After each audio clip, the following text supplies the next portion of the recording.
숲속으로 해가 떠오르고 있습니다. 마태복음 13장. 그날 예수께서 집에서 나오셔서 바닷가에 앉으셨다. 많은 무리가 모여드니 예수께서 배에 올라가서 앉으셨다. 무리는 모두 물가에 서 있었다. 예수께서 그들에게 비유로 여러 가지 일을 말씀하셨다. 그는 이렇게 말씀하셨다. 보아라, 씨를 뿌리는 사람이 씨를 뿌리러 나갔다. 그가 씨를 뿌리는데 더러는 길가에 떨어지니 새들이 와서 그것을 쪼아 먹었다. 더러는 흙이 많지 않은 돌짝밭에 떨어지니 흙이 깊지 않아서 싹은 곧 났지만 해가 뜨자 타버리고 뿌리가 없어서 말라버렸다. 또 더러는 가시덤불에 떨어지니 가시덤불이 자라서 그 기운을 막았다. 그러나 더러는 좋은 땅에 떨어져서 열매를 맺었는데 어떤 것은 100배가 되고 어떤 것은 60배가 되고 어떤 것은 30배가 되었다. 귀 있는 사람은 들어라. 제자들이 다가와서 예수께 말했다. 어찌하여 그들에게는 비유로 말씀하십니까? 예수께서 그들에게 대답하셨다. 너희에게는 하늘나라의 비밀을 아는 것을 허락해 주셨지만 다른 사람들에게는 그렇게 주지 않으셨습니다. 가진 사람은 더 받아서 차고 남을 것이며 가지지 못한 사람은 가진 것마저 빼앗길 것이다. 내가 그들에게 비유로 말하는 이유는 그들이 보아도 보지 못하고 들어도 듣지도 못하고 깨닫지도 못하기 때문이다. 이사야의 예언이 그들에게서 이루어지는 것이다. 너희가 듣기는 들어도 깨닫지 못하고 보기는 보아도 알아보지 못할 것이다. 이 백성의 마음이 무디어지고 귀가 먹고 눈이 감겨 있다. 이는 그들로 하여금 눈으로 보지 못하게 하고 귀로 듣지 못하게 하고 마음으로 깨닫지 못하게 하고 돌아서지 못하게 하여 네가 그들을 고쳐주지 아니려는 것이다. 그러나 너희의 눈은 지금 보고 있으니 복이 있으며 너희의 귀는 지금 듣고 있으니 복이 있다. 그러므로 내가 진정으로 너희에게 말한다. 많은 예언자와 의인이 너희가 지금 보고 있는 것을 보고 싶어하였으나 보지 못하였고 너희가 지금 듣고 있는 것을 듣고 싶어하였으나 듣지 못하였다. 너희는 이제 씨를 뿌리는 사람의 비유가 무슨 뜻을 지녔는지를 들어라. 누구든지 하늘나라를 두고 하는 말씀을 듣고도 깨닫지 못하면 악한 자가 와서 그 마음에 뿌려진 것을 빼앗아 간다. 길가에 뿌린 씨는 그런 사람을 두고 하는 말이다. 또 돌짝밭에 뿌린 씨는 이런 사람이다. 그는 말씀을 듣고 곧 기쁘게 받아들이는 하지만 그 속에 뿌리가 없어서 오래 가지 못하고 말씀 때문에 환난이나 박해가 일어나면 곧 걸려 넘어진다. 또 가시덤불 속에 뿌린 씨는 이런 사람이다. 그는 말씀을 듣기는 하지만 세상의 염려와 재물의 유혹이 말씀을 막아 열매를 맺지 못한다. 그런데 좋은 땅에 뿌린 씨는 말씀을 듣고서 깨닫는 사람을 두고 하는 말인데 이 사람이야말로 열매를 맺되 100배 혹은 60배 혹은 30배의 결실을 낸다. 예수께서 또 다른 비유를 들어서 그들에게 말씀하셨다. 하늘나라는 자기 밭에다가 좋은 씨를 뿌리는 사람과 같다. 사람들이 잠자는 동안에 원수가 와서 밀 가운데서 가라지를 뿌리고 갔다. 밀이 줄기가 나서 열매를 맺을 때 가라지도 보였다. 그래서 주인의 종들이 와서 그에게 말하였다. 주인 어른께서 밭에 좋은 씨를 뿌리지 않으셨습니까? 그런데 가라지가 어디에서 생겼습니까? 주인이 종들에게 말하기를 원수가 그렇게 하였구나 하였다. 종들이 주인에게 말하기를 그러면 우리가 가서 그것들을 뽑아 버릴까요? 하였다. 그러나 주인은 이렇게 대답하였다. 아니다. 가라지를 뽑다가 가라지와 함께 밀까지 뽑으면 어떻게 하겠느냐. 추수 때까지 둘 다 함께 자라도록 내버려 두어라. 추수할 때에 내가 추수꾼에게 먼저 가라지를 뽑아 단으로 묶어서 불태워 버리고 밀은 내 곳간에 거두어 드리라고 하겠다. 예수께서 또 다른 비유를 들어서 그들에게 말씀하셨다. 하늘나라는 겨자씨와 같다. 어떤 사람이 그것을 가져다가 자기 밭에 심었다. 겨자씨는 어떤 씨보다 더 작은 것이지만 자라면 어떤 풀보다 더 커져서 나무가 된다. 그리하여 공중의 새들이 와서 그 가지에 깃들인다. 예수께서 또 다른 비유를 그들에게 말씀하셨다. 하늘나라는 노릇과 같다. 어떤 여자가 그것을 가져다가 가루 서말 속에 살짝 섞어 넣으니 마침내 온통 부풀어 올랐다. 예수께서 이 모든 것을 비유로 무리에게 말씀하셨다. 비유가 아니고서는 아무것도 그들에게 말씀하지 않으셨다. 이것은 예언자를 시켜서 하신 말씀을 이루시려는 것이었다. 나는 내 입을 열어서 비유로 말할 터인데 창세 이래로 숨겨둔 것을 털어놓을 것이다. 그 뒤에 예수께서 무리를 떠나서 집으로 돌아가셨다. 제자들이 그에게 다가와서 말하였다. 밭의 가라지 비유를 우리에게 설명하여 주십시오. 예수께서 말씀하셨다. 좋은 씨를 뿌리는 이는 인자요 밭은 세상이다. 좋은 씨는 그 나라의 자녀들이요 가라지는 악한 자의 자녀들이다. 가라지를 뿌린 원수는 악마요 추수때는 세상 끝날이요 추수꾼은 천사들이다. 가라지를 모아다가 불에 태워버리는 것과 같이 세상 끝날에도 그렇게 할 것이다.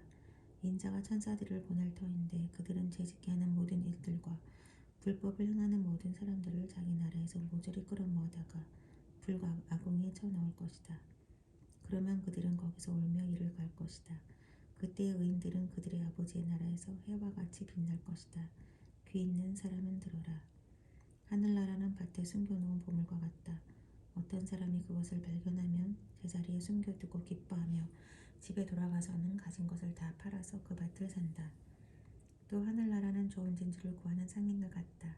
그는 값진 진주 하나를 발견하면 가서 값진 것을 다 팔아서 그것을 산다. 또 하늘나라는 바다에 그물을 던져서 온갖 고기를 잡아 올리는 것과 같다. 그물이 가득 차면 해변에 끌어올려 놓고 앉아서 좋은 것들은 그릇에 담고 나쁜 것들은 내버린다. 세상 끝날에도 이렇게 할 것이다. 천사들이 와서 의인들 사이에서 악한 자들을 가려내서 그들을 불 아궁이에 쳐넣을 것이다.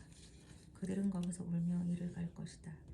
예수께서 제자들에게 너희가 이것들을 모두 깨달았느냐 하고 물으시니 그들이 이해하고 대답하였다. 예수께서 그들에게 말씀하셨다. 그러므로 하늘나라를 위하여 훈련을 받을 율법 학자는 누구냐? 자기 곳간에서 새 것과 낡은 것을 꺼내어 집주인과 같다. 꺼내는 집주인과 같다. 예수께서 이 비유들을 말씀하신 뒤에 그곳을 떠나셨다. 예수께서 자기 고향에 가셔서 회당에서 사람들을 가르치셨다. 사람들은 놀라서 말하였다. 이 사람이 어디에서 이런 지혜와 이 놀라운 능력을 얻었을까? 이 사람은 목수의 아들이 아닌가? 그의 어머니는 마리아라고 하는 분이 아닌가? 그의 아우들은 야고보와 요셉과 시몬과 유다가 아닌가? 또 그의 누이들은 모두 우리와 같이 살고 있지 않은가? 그런데 이 사람이 이 모든 것을 어디에서 얻었을까? 그래서 그들은 예수를 달갑지 않게 여겼다. 예수께서 그들에게 말씀하셨다. 예언자는 자기 고향과 자기 집 밖에서는 존경을 받지 않는 법이 없다. 예수께서는 그들의 믿지 않음 때문에 거기에서는 기적을 많이 행하지 않으셨다. 14장. 그 무렵에 분봉왕 헤롯이 예수의 소문을 듣고서 자기 신하들에게 말하였다. 이 사람은 세례자 요한이다. 그가 죽은 사람들 가운데서 살아났다. 그 때문에 그가 이런 놀라운 능력을 발휘하는 것이다. 헤롯은 일찍이 자기 동생 빌립의 아내 헤로디아의 일 때문에 요한을 붙잡아다가 묶어서 감옥에 가둔 일이 있었다. 그것은 요한이 헤롯에게 그 여자를 차지하는 것은 옳지 않습니다 하고 여러 차례 말하였기 때문이다. 그래서 헤롯은 요한을 죽이려고 하였으나 민중이 두려워서 그렇게 하지 못하였다. 그것은 그들이 요한을 예언자로 여기고 있었기 때문이다. 그런데 마침 헤롯의 생일이 헤로디아의 딸이 손님들 앞에서 춤을 추어서 헤롯을 즐겁게 해주었다. 그래야 헤롯은 그 소녀에게 청하는 것은 무엇이든지 주겠다고 맹세로서 약속하였다. 소녀는 자기 어머니가 시키는 대로 말하였다. 세례자 요한의 머리를 쟁반에 담아서 이리로 가져다 주십시오. 왕은 마음이 괴로웠지만 이미 맹세를 하였고 또 손님들이 보고 있는 앞이므로 그렇게 해주라는 명령을 내리게 되었다. 그래서 그는 사람을 보내서 감옥에서 요한의 목을 베게 하였다. 그 머리를 쟁반에 담아서 가져다가 소녀에게 주니 소녀는 그것을 자기 어머니에게 가져갔다. 요한의 제자들이 와서 그 시체를 거두어다가 장사 지내고 나서 예수께 가서 알려드렸다. 예수께서 그 말을 들으시고 거기에서 배를 타고 따로 외딴 곳으로 올라가셨다. 이 소문이 퍼지니 무리가 여러 동네에서 몰려나와서 걸어서 예수를 따라왔다. 예수께서 배에서 내려서 큰 무리를 보시고 그들을 불쌍히 여기시고 그들 가운데서 앓는 사람들을 고쳐주셨다. 저녁 때가 되니 제자들이 예수께 다가와서 말하였다. 여기는 빈들이고 날도 이미 저물었습니다. 그러니 무리를 헤쳐보내어 제각기 먹을 것을 사먹게 마을로 보내시는 것이 좋겠습니다. 예수께서 그들에게 말씀하셨다. 그들이 물러갈 필요가 없다. 너희가 그들에게 먹을 것을 주어라. 제자들이 예수께 말하였다. 우리에게 있는 것이라고는 빵 5개와 물고기 2마리밖에 없습니다. 이때 예수께서 말씀하셨다. 그것들을 이리로 가져오너라. 그리고 예수께서는 무리를 풀밭에 앉게 하시고 나서 빵 5개와 물고기 2마리를 들고 하늘을 우러러보시고 축복 기도를 드리신 다음에 떼어서 제자들에게 주시니 제자들이 이를 무리에게 나누어 주었다. 그들은 모두 배불리 먹었다. 남은 부스러기를 모으니 12광주리가 가득 찼다. 먹은 사람은 여자들과 어린아이들 외에 어른 남자만도 5,000명쯤 되었다. 예수께서는 곧 제자들을 재촉하여 배에 태워서 자기보다 먼저 건너편으로 가게 하시고 그 동안에 무리를 헤쳐 보내셨다. 무리를 헤쳐 보내신 뒤에 예수께서는 따로 도망하시려고 산에 올라가셨다. 날이 이미 저물었을 때 예수께서는 홀로 거기에 계셨다. 제자들이 탄 배는 그 사이에 이미 육지에서 멀리 떨어져 있었는데 풍랑에 몹시 시달리고 있었다. 바람이 거슬러서 불어왔기 때문이다. 이른 새벽에 예수께서 바다 위로 걸어서 제자들에게로 가셨자 제자들이 예수께서 바다 위로 걸어오시는 것을 보고 겁에 질려서 유령이다 하고 두려워서 소리를 질렀다. 예수께서 곧 그들에게 말씀하셨다. 안심하여라. 나다. 두려워하지 말아라. 베드로가 예수께 말하였다. 주님이시면 나더러 물 위로 걸어서 주님께로 오라고 명령하십시오. 예수께서 오너라 하고 말씀하셨다. 베드로는 배에서 내려 물 위로 걸어서 예수께로 갔다.